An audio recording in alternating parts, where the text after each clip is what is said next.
Olá, que a sabedoria de Jesus Cristo, a palavra viva de Deus que se fez homem, ilumine sua inteligência pela ação do Espírito Santo. Hoje daremos continuidade à série de vídeos relacionados à Sagrada Escritura e à sua relação com a Santa Igreja Católica. Neste vídeo trataremos da hierarquia católica, tendo como cabeça visível na terra o Bispo de Roma, o Papa. Esse foi escolhido por Deus e em Jesus Cristo, a eleição essa que é desprezada pelos protestantes. Nós, católicos, sabemos que o Papa é o sucessor de Pedro, o apóstolo, a quem o Senhor confiou a sua igreja na terra. Não que nós, católicos, acreditemos que ele seja infalível, no sentido de impecável, mas é sobre ele que repousa a autoridade terrena da igreja, dada diretamente por nosso Senhor. Por isso, o Cristo vivo edificou sua igreja sobre Pedro, e depois de ressuscitado, Jesus perguntou a Pedro por 3 vezes se ele o amava, e por 3 vezes lhe confiou a missão de apacentar o seu rebanho, isto é, conduzir a sua igreja neste mundo. Está tudo na Bíblia. Um dos títulos de Pedro e seus sucessores é o de pontífice. Esta palavra designa a pessoa mais notável de uma comunidade. Pedro foi escolhido por Jesus, isso é fato. Se você não concorda com essa escolha, não fique bravo comigo. Repreenda o próprio Jesus Cristo, pois foi ele mesmo quem instituiu Pedro como líder, o condutor da igreja no mundo, isso é, o pontífice.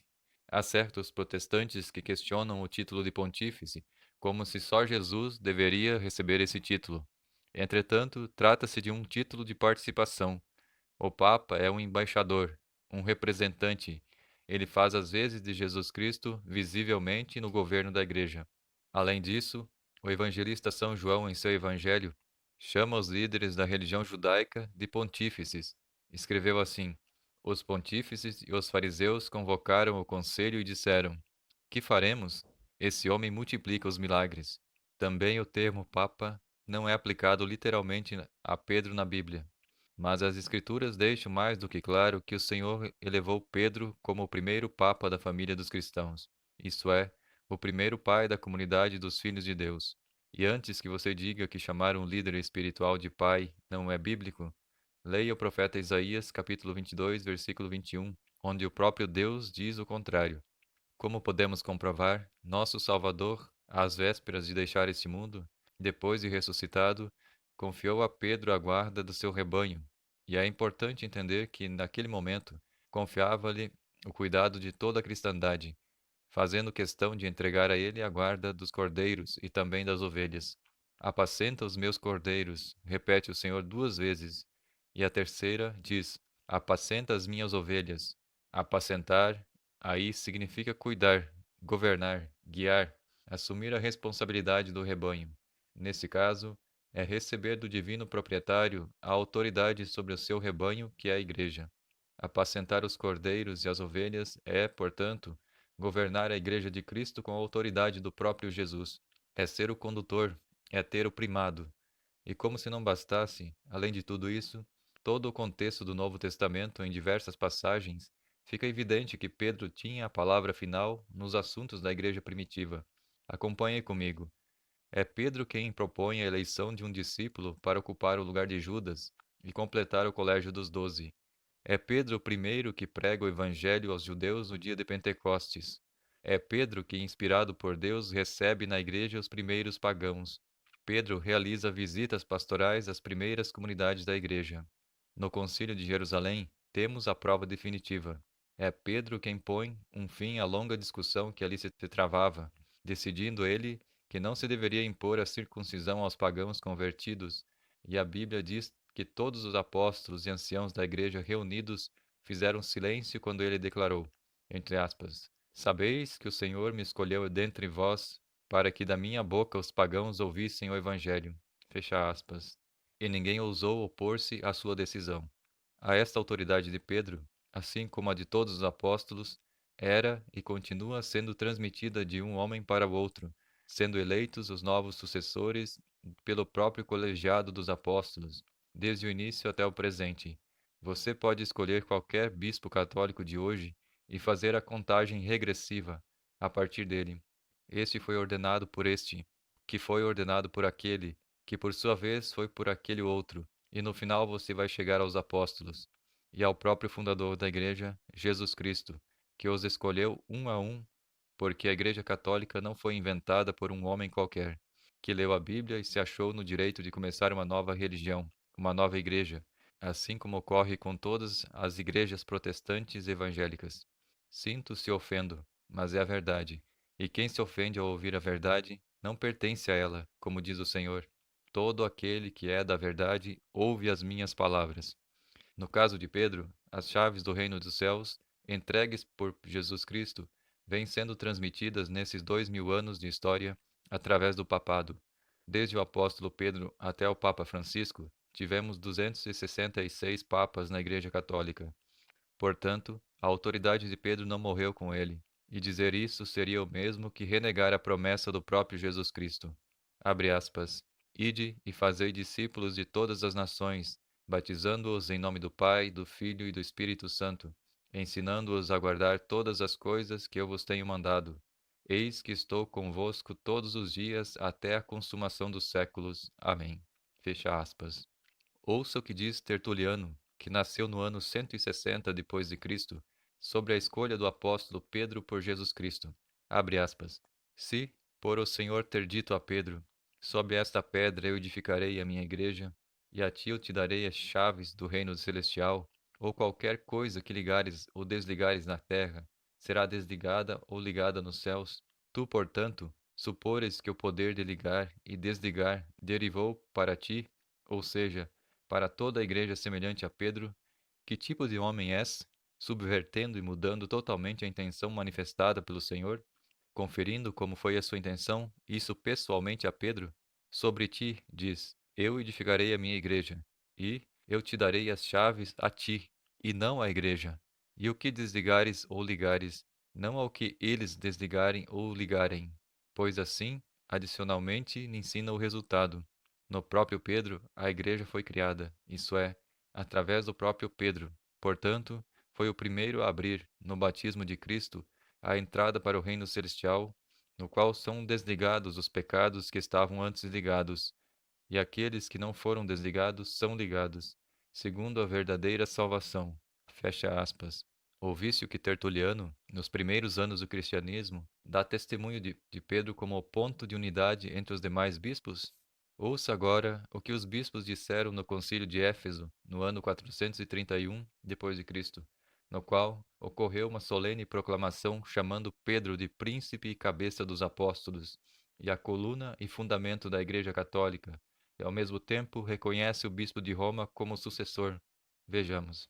Abre aspas. Não há dúvida, e de fato, por todos os séculos é conhecido que o santo e muito bem-aventurado Pedro, príncipe e cabeça dos apóstolos, coluna da fé e fundamento da Igreja Católica, recebeu as chaves do reino das mãos de nosso Senhor Jesus Cristo, Salvador e Redentor do gênero humano.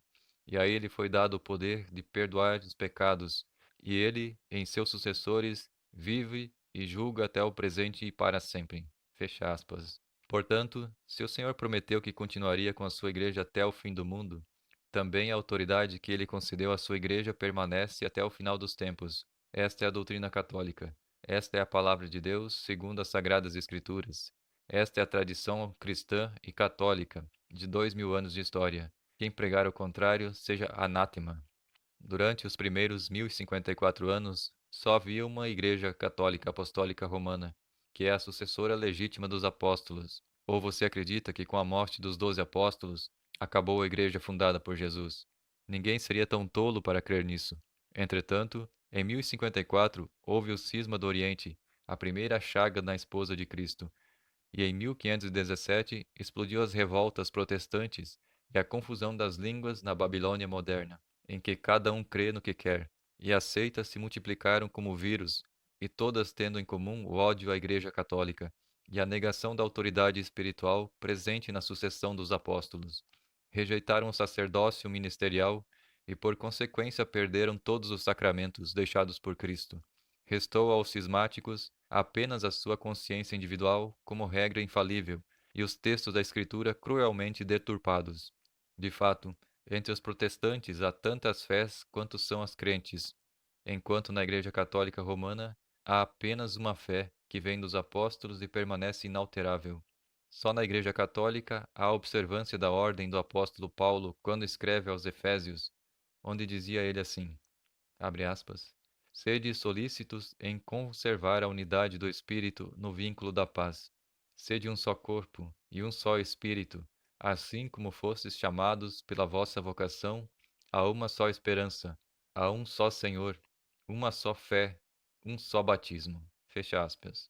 Você compreendeu o que o apóstolo Paulo disse? Há uma só fé, e deve ser a mesma para todos. Ora, a fé não é um sentimento, a fé é um dom de Deus, uma virtude teologal infusa na inteligência para que a pessoa adira à verdade revelada por Deus em Jesus. Portanto, a fé não é irracional, sentimentaloide. Ela é baseada na verdade, no conhecimento de Deus mesmo, que ele transcenda a capacidade de nossa mente compreendê-lo plenamente. Há uma doutrina que foi revelada pelo próprio Verbo divino, que criou todo o universo. E essa doutrina é una, coerente, sem contradições. É uma só fé, a fé católica. Gostaria que você refletisse sobre o assunto. Você acredita que existe a verdade? Ou melhor, você acredita que há uma igreja que está com a verdade plena? Sim, porque seria uma demência alguém aceitar que todas as igrejas são iguais, todas são boas, todas nos conduzem a Deus, ou que nos oferecem os meios de salvação. Deus te deu inteligência, use-a. Investigue com honestidade intelectual, sem preconceitos, e peça ao Espírito Santo o dom da fé para reconhecer a verdade quando ela soar aos seus ouvidos, e o Altíssimo te iluminará. Se você pertencer às ovelhas do Senhor, e ao ouvir a sua voz, o reconhecerá ao ouvir Jesus falar pela boca dos seus sacerdotes e bispos católicos. Como bem disse Jesus, e ouvirão a minha voz, e haverá um só rebanho e um só pastor. Perceba que é desejo de Deus, sempre foi. Jesus rezou ao Pai pedindo a unidade perfeita nos membros do seu corpo. Pai, que sejam um como nós somos um. Dizer que o Espírito Santo não guiou a Igreja Católica por cerca de 1500 anos, até a chegada do protestantismo, é blasfemar contra Jesus, que prometeu ficar com seus discípulos todos os dias até o final dos tempos. De fato, não existem dois evangelhos. Existem apenas pessoas que semeiam a confusão e querem perturbar o evangelho de Cristo. Como o apóstolo Paulo dizia, havia advertido na carta aos Gálatas quando disse, abre aspas, mas ainda que alguém, nós ou um anjo baixado do céu, vos anunciasse um evangelho diferente daquele que vos tenho anunciado, seja anátema. Fecha aspas. Sim, a Igreja Católica é a casa do Deus vivo, a coluna e o sustentáculo da verdade. E à frente dela está Pedro. Foi uma escolha do próprio Deus. Jesus assim o quis. Louvado seja nosso Senhor Jesus Cristo e sua mãe Maria Santíssima, com São José, seu castíssimo esposo. A paz de Cristo Jesus esteja contigo. Amém.